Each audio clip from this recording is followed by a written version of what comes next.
Assalamualaikum warahmatullahi wabarakatuh.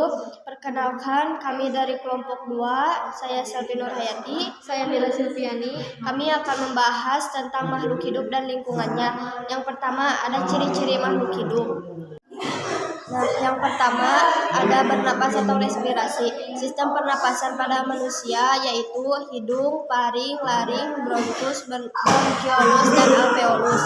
Yang kedua, sistem pernapasan pada hewan yaitu paru-paru, kulit, insang, trakea. Yang ketiga, sistem pernapasan pada tumbuhan yaitu stomata, lentisel, dan rambut akar. Yang kedua, memerlukan makanan atau nutrisi. Nutrisi makronutrien yaitu nutrisi yang diperlukan dalam jumlah banyak. Contohnya, karbohidrat, protein, lemak. Nutrisi makronutrien artinya nutrisi yang diperlukan dalam jumlah sedikit. Contohnya, vitamin dan mineral. Yang ketiga, bergerak. Bergerak terbagi menjadi dua macam, yaitu gerak aktif dan gerak pasif. Gerak aktif yaitu terjadi karena otot-otot yang diperintahkan untuk bergerak.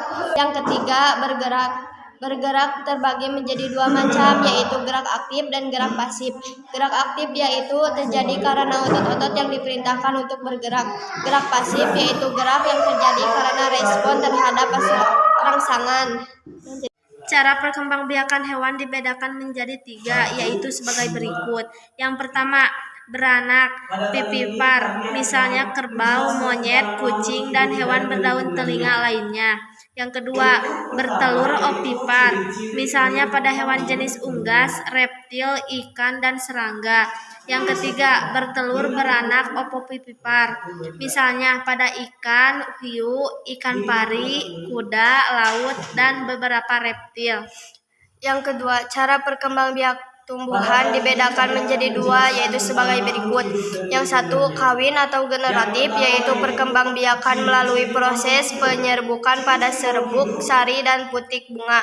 Lalu dibentuk buah sebagai cadangan makanan dan biji sebagai alat perkembangbiakan. Yang kedua, tak kawin atau vegetatif, yaitu perkembangbiakan yang tidak melalui proses pertumbuhan. Perkembangbiakan vegetatif dapat terjadi secara alami dalam buatan. Contoh vegetatif alami adalah tunas, akar tunggal, rizoma, sperma, dan umbi lapis. Sedangkan contoh vegetatif buatan yaitu melalui teknik kultur, jaringan, stek, dan cangkok. 7. Mengeluarkan zat sisa, yaitu setiap makhluk hidup melakukan proses metabolisme dalam menjaga kelangsungan hidupnya. Dalam proses tersebut, 8. Beradaptasi. Makhluk hidup memiliki kemampuan beradaptasi, yaitu kemampuan atau tindakan untuk menyesuaikan diri dengan lingkungannya, antara lain sebagai berikut. Yang pertama, adaptasi morfologi, yaitu penyesuaian bentuk dan struktur tubuh luar terhadap lingkungan untuk bertahan hidup di habitatnya. Contohnya, tumbuhan air memiliki daun lebar agar dapat membantu proses penguapan menjadi lebih cepat. Hewan di kutub utara memiliki kulit dan rambut yang tebal agar dapat bertahan terhadap dingin. Yang kedua, adaptasi fisiologi, yaitu penyesuaian fungsi alat tubuh untuk mempertahankan homeostasis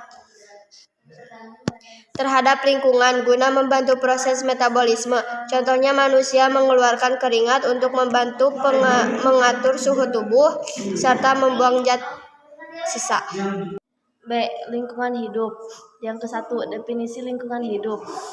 2. Komponen lingkungan hidup. Yang pertama, komponen biotik, yaitu produsen, konsumen, dan pengurai. Yang kedua, komponen abiotik, yaitu sinar matahari, suhu, air, udara, tanah. Dan C. Interaksi antar komponen ekosistem. Yang pertama, interaksi antar komponen biotik, yaitu kompetisi, predasi, dan simbiosis. 2. Interaksi antara komponen biotik dan abiotik. Yang pertama ada rantai makanan, yang kedua jaring makanan, yang ketiga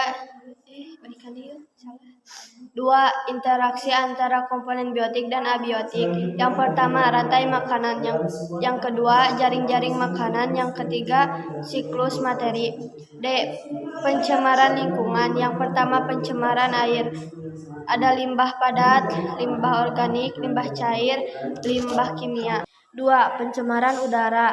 Yang pertama oksida karbon, klorofluorokarbon atau CFC, dan oksida belerang, nitrogen, komponen organik volatil. 3. Pencemaran tanah. 4. Dampak pencemaran lingkungan. Yang pertama, munculnya berbagai penyakit. Yang kedua, punahnya spesies. 3. Ledakan hama, ketidakkeseimbangan lingkungan. Yang terakhir, upaya mengatasi pencemaran lingkungan. Contohnya, melindungi dan melestarikan lingkungan hidup yang dikenal sebagai konservasi. Sekian penjelasan dari kami. Mohon maaf jika ada kekurangan ataupun kesalahan. Wabillahi taufiq wal hidayah. Wassalamualaikum warahmatullahi wabarakatuh.